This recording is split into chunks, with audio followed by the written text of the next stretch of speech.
just for the fact that they'd obviously come back down, so we're looking to go straight back up. Seeing they kept most of the squad, there's a few players that left. So I knew that joining the club would be up there come the end of the season. And it was a challenge, something that I liked the look of.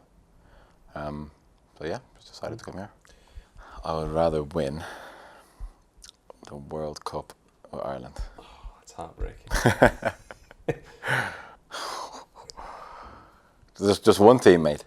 Well, yeah, because otherwise we could be here all day.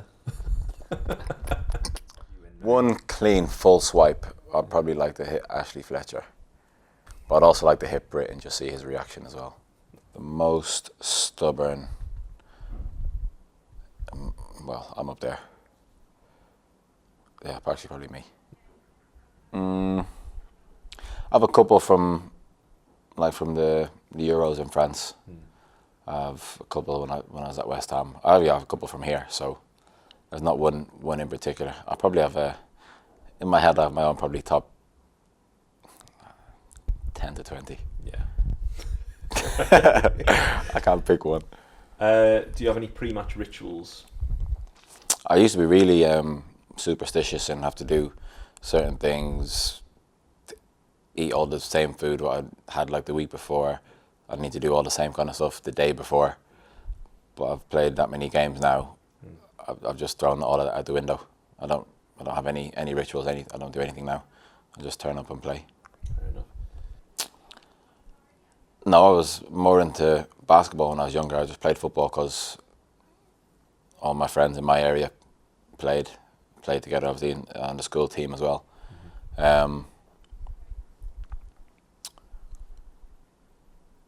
So no one really inspired me. But I say the goalkeepers that I looked up to when I was younger was probably Peter Schmeichel, Shea Given, and David James. Okay.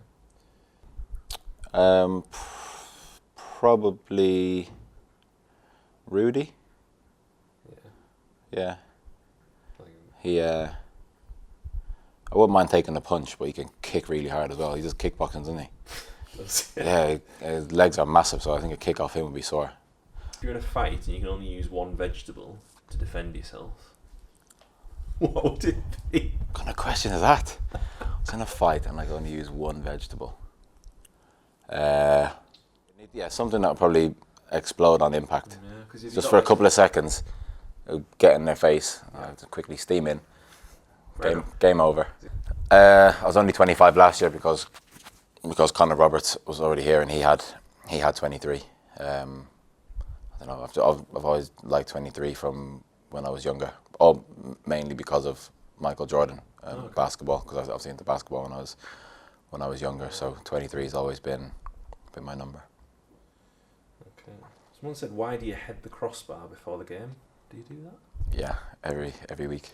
I thought you had no superstitions. What's happening here? It's just I don't know. It's just something I do. I know it's like they call it like a trigger. Yeah. So once I do that, I feel like I'm ready to go, ready for the game. Fair enough. Plus, it helps me when I jump. Obviously, when I see how high I can go. Yeah. Once I head it, I think I feel fine. If the jump feels hard to do, then I think, I'm tired today. What would be your advice to a young goalkeeper? Someone wants to make it as professional. The same kind of cliche, just hard work and repetition.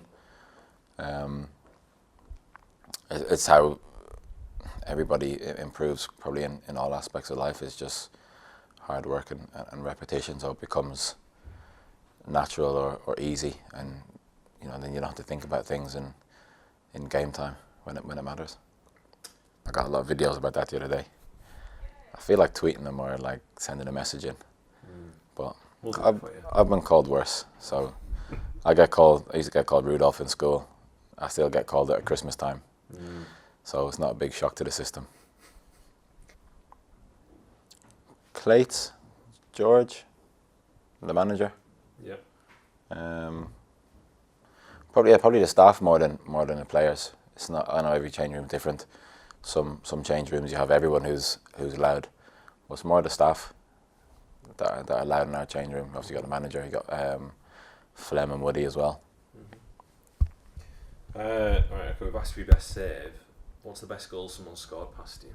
Is there any that you've thought, wasn't even close to that? Yeah, Alexis Sanchez scored one past me where he sat me down first and then chipped me. Who did we play? Oh, one of the boys from Sheffield United last year. Yeah, the first volley. Yeah. There's probably be more, but I don't like to think about them, so they're the only two I'm going to mention. Just from when I was younger, going to different football camps, basketball camps, if there was a professional player there, I remember obviously how it made me feel.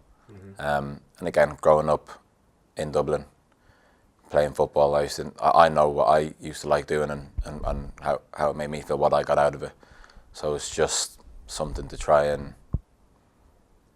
kind of like if I can try and help one person,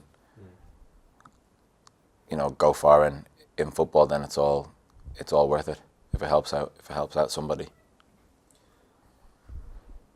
I don't know my cheeses. Not a cheese man. I'm gonna have to say ghost cheese. I only know ghost cheese and mozzarella or cheddar. Yeah, fair enough. So I'm gonna pick ghost cheese. Okay. Good question. I don't need to pick myself up. Mistake is a mistake. It happens as a goalkeeper. It's part and parcel of the job. And this is something someone said to me before and still says to me now. A mistake doesn't, make you a bad player all of a sudden. It's just for that moment in time. It's a mistake. It's done and dusted, and then you move on, because obviously you're at the level you're at for a reason. So I've got to where I have done for a reason. So that's why if you make a mistake, it happens. You just get on with it. Tesco in Yarm. I run into the dock in there sometimes. We meet in the fruit and veg aisle. Quick little catch up. Cheese aisle. Not the cheese aisle.